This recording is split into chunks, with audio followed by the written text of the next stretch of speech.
And we're live.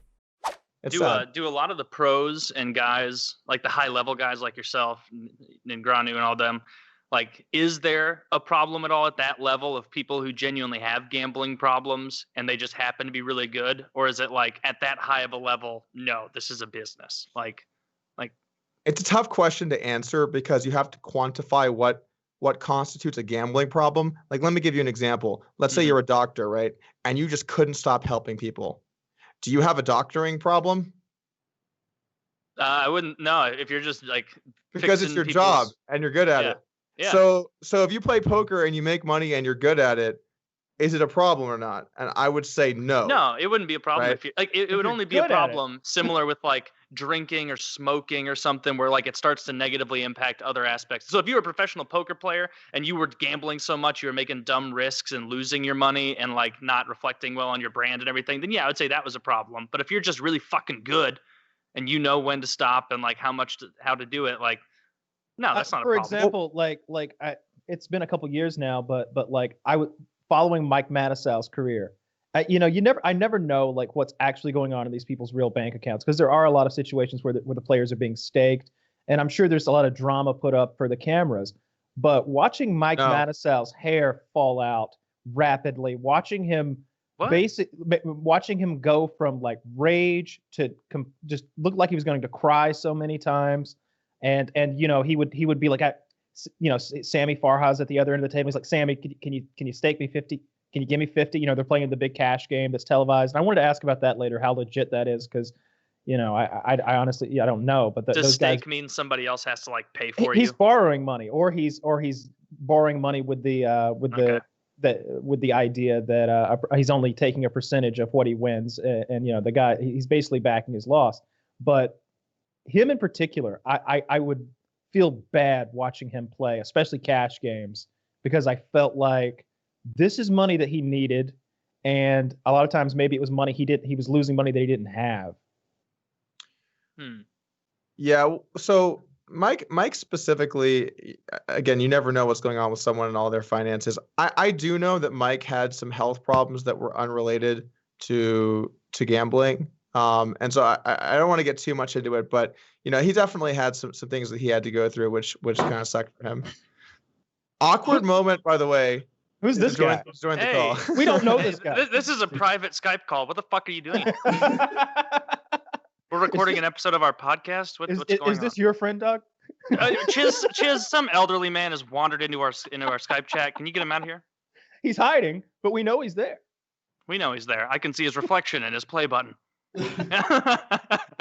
As he is wont to bring up. Oh wow, that's framed. That looks nice back there.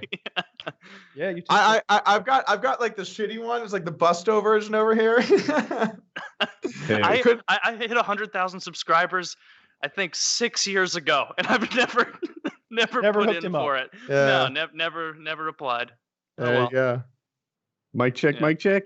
Yeah, you sound good, Woody. All right, man. Hey, we've been learning lots about gambling and professional gambling, and well, I mean, I've learned a lot. Kyle probably already knew quite a bit.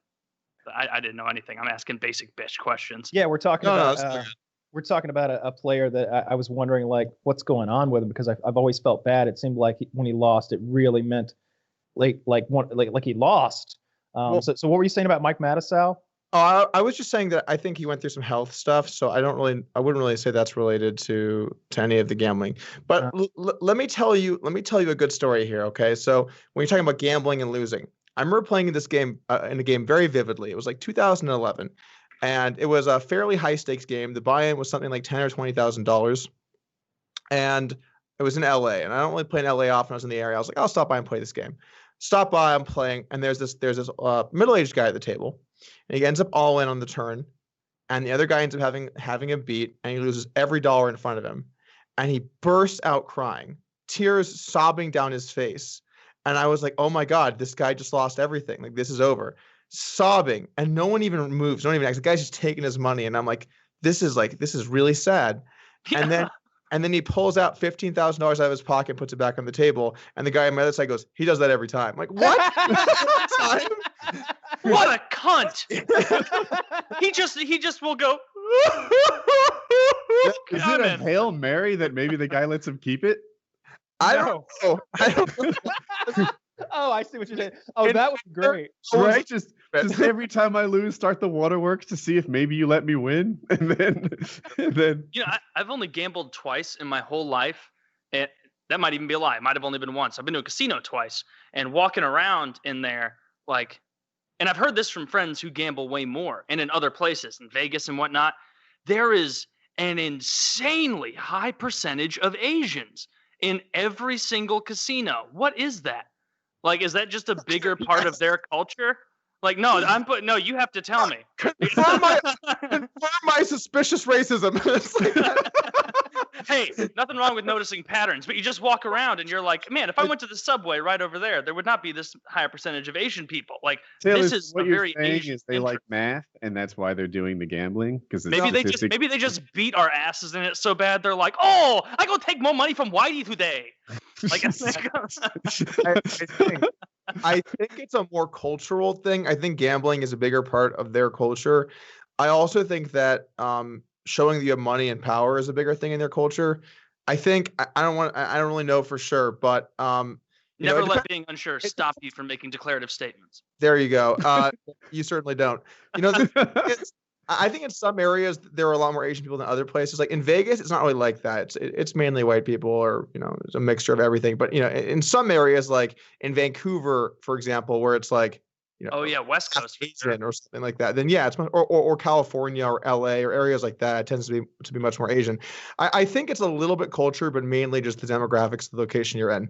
So I don't know where the casino you were in was, but yeah, St. Louis, which is why I noticed it, because we don't have a super high percentage of Asian people here, so it was interesting. But that does make sense. If you were recommending to me, someone who doesn't know anything about gambling, I definitely couldn't go play poker without getting smashed. I don't even know all the hands and everything. What are the other fun games that you played? Not seriously, just kind of dabbling. Or if are you talking about gambling specific? Like craps or like the other game. When I say gambling, I just mean the games at casinos. Any serious poker player doesn't really do any other form of gambling, like major form of gambling. The exception might be sports betting, because there is some room to have edge there. But most of the games, you're just guaranteed going to lose. Like when you put money on the craps table, it's actually kind of a funny way of looking at it. Let's just say you bet $10 on a roulette wheel and it spins, right? And something happens. But whatever happens is just a distraction. What actually happened was your $10 is now worth $9.50. Okay. That's what really happened. Sure, maybe you doubled up or you hit a number or you bricked or you lost it, but that's all just a distraction. You lost 50 cents. And every time you bet, you lose 50 cents or 5% of your bet. And so what casinos do is they try and make the payout structure, it's like interval payout structure. I forgot the name of the exact term for it, but basically they try to make it as addictive as possible by varying the payout scale to keep you hooked. Like, slot machines. So slot machines are always the biggest, the most common game on a casino floor. And the reason is simple. It's got the best dollar per square foot on that location. They make the most dollars per square foot of space. And also it's the most addictive because they can really tailor that, the payouts to really get you that fix. Yeah, just enough of a taste to keep you coming back. Taste. And so what it does is every time you pull a slot machine, you're turning $1 into like 97 cents. Depends on wherever you're at. But that's what's happening. You're turning $1 into 97 cents every time. It's just it's like confusing. Like you mainly just lose the $1, but sometimes you win 5. And this one time you can tell the story when you hit 100, and they're creating that kind of experience. But that's all a distraction. This is called EV, or expected value, and a poker player's job is to find plus EV scenarios. Right? Let me give you an example. Let's say we're flipping a coin. And if it's heads, I win 100. But if it's tails, you win 200. Well, hopefully you would take that deal because you just make money over time. You have a positive expected value. But if we're both 100, it's 0 EV. We're equal. It doesn't really matter. It doesn't really matter if we do it or not. Like, you're not going to make money. And then vice versa. If it's 100, you lose 200 and you win 100. You wouldn't want to do it because it's negative EV. So a poker player's job is to find positive EV, and most casino games don't offer that. Non-gambler here. On the coin flip scenario, is there no money management system which could enable you to come out ahead more often than behind?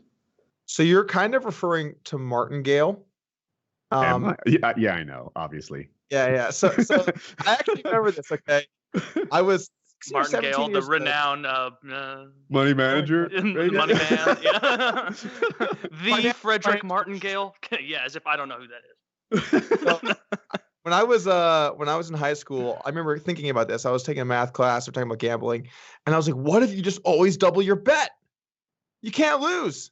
And the teacher was like, but then you have to have infinite money. And I was like, no, you don't get it. What if you double the bet? It's like, imagine what that teacher, like nowadays, is like, that kid went on to be a famous professional gambler.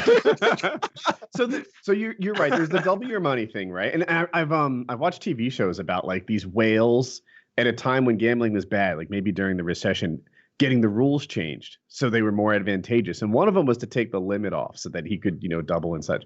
So yeah, but you have to have infinite money. But what if, I don't know, I haven't thought this through like you probably have, but there's the whole, like when you're up ahead, you only bet in the house money, or you none of that would save you. I think what you were saying was you were making an equivalency to the strategy the casino is using to make money slowly over time, right? Where the casino's like, well, in this coin flip scenario, they win 100, we win $105, and so over time, we give them just enough of a taste intermittently, but we know for a fact we are winning in the end. Like, is that kind of what you were saying? Okay. And you always want to think about bets as individual instances. So a big mistake that poker players make, they go play a session, and at the end, they have a result from that session. And rather than trying to isolate individual decisions they made, they think about the net, and they think about, the overall session. Taking that and then going to the casino, taking that perspective, anytime you bet at the casino, all you're doing is taking X dollars and turning it into Y dollars. And all of their games are set up so that Y is lower than X. Mm-hmm. So the bigger your X number is, then the bigger Y is, but the more you lose. That's all that matters. They're all individual bets. You're always losing. The house will win.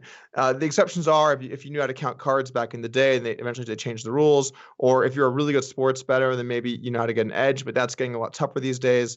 And poker. I don't think I'm forgetting. I think those are the only ones you can really have an edge in.